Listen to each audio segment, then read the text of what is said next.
You got to start with the right why.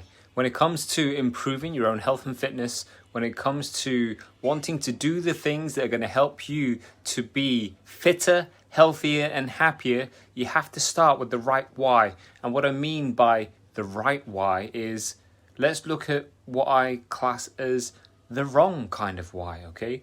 The wrong kind of why is the kind of why that everyone sets, the kind of why whereby it's just an arbitrary figure. It doesn't mean anything to you, okay? The kind of why where it's like, I want to lose weight, or I want to tone up. Like there's no feeling, there's no leverage behind that. There's no sustainability, and there's definitely no urgency behind that, right? And this came up for me today in terms of when I was being coached by my coach, and for you to actually keep up the effort, to keep up the motivation and the momentum to do the things that are going to be required for you to get the result that you want, you have to start with the right why.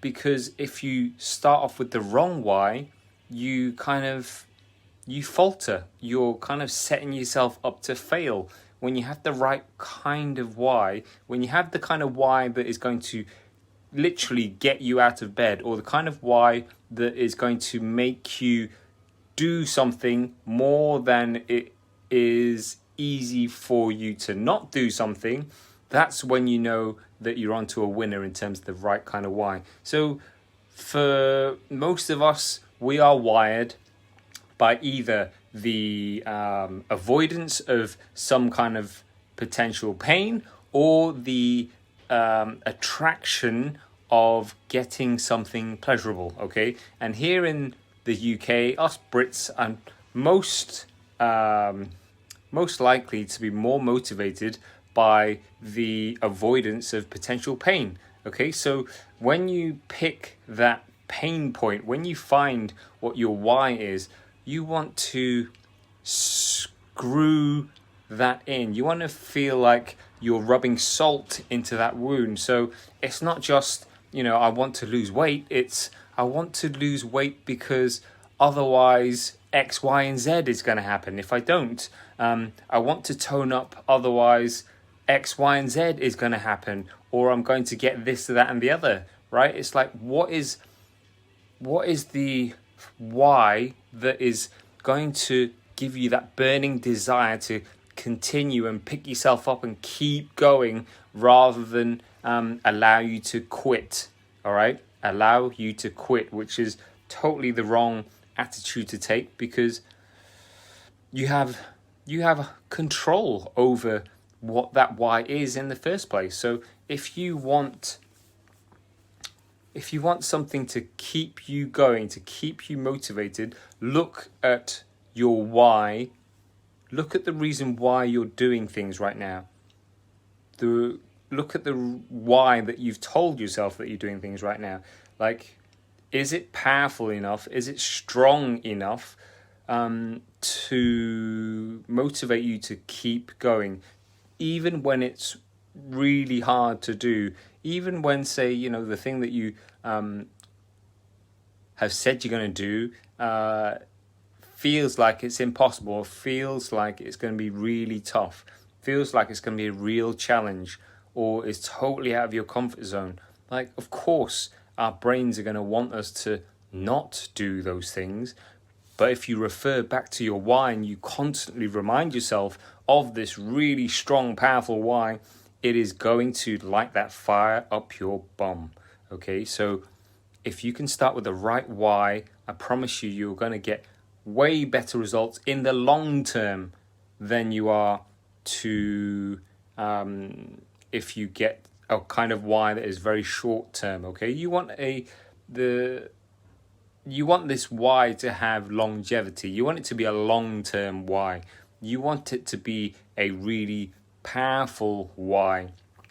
So, for example, one of my whys is to be able to go and travel for an extended period of time. okay? And part of being able to do that involves me doing certain things in my own business. And if I don't do those things in my business to set up the system so that I can actually be away from the business for this extended period of time, sometime in the future, then it's never going to happen. So then I'm tapping into this why of, well, if I don't do these things in my business, I don't get to enjoy these things. The pain, the regret of not being able to do this thing of going traveling for an extended period of time is so powerful that it's going to keep me going. It's going to keep me working on my business and building and growing this business and pushing the vision of what I have for MPRS here in Yorkshire further than what other people are willing to do. It's going to push me to get up that little bit extra earlier. It's going to push me to work that little bit harder. It's going to push me to keep learning, to keep growing and keep pushing. And the same applies to you and whatever your health and fitness goal is. So if it is to get into a dress or whatever, like, you want to look at the underlying feeling behind it. Like, how do you want to feel, or how do you not want to feel? Like, do you want to, if it's like getting into a dress, is it the feeling that you want when you get into that dress or those pair of jeans again? Can you really see and really feel and be in that moment where you can, like, see yourself in the mirror in those jeans that you've been wanting to wear again for heck knows how long? And how great will that be? How great will that be? But then on the flip side, maybe look at it in terms of dialing up that why to, what if you don't? What if you don't get into those jeans again? How's that going to make you feel? Like, what is the consequence of that? Who's going to suffer?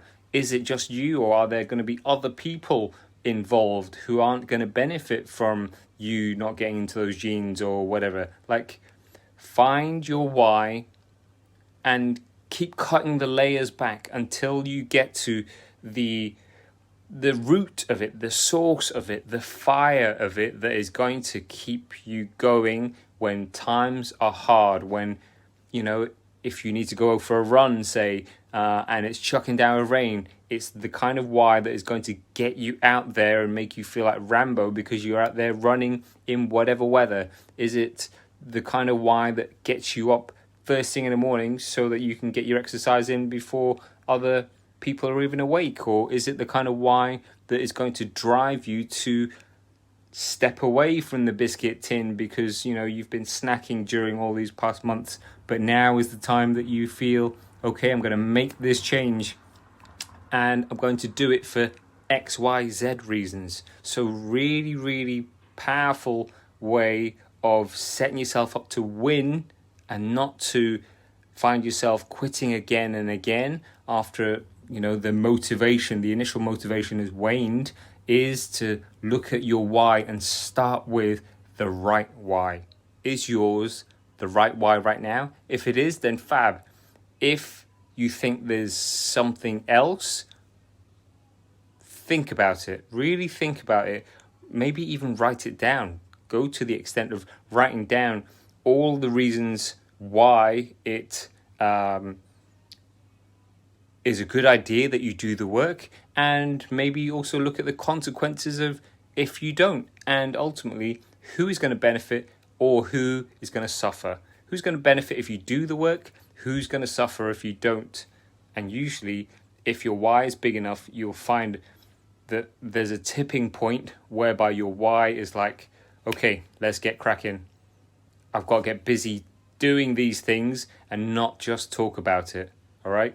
We're now in September, the 9th month of this year already, and people are looking to write off the rest of the year.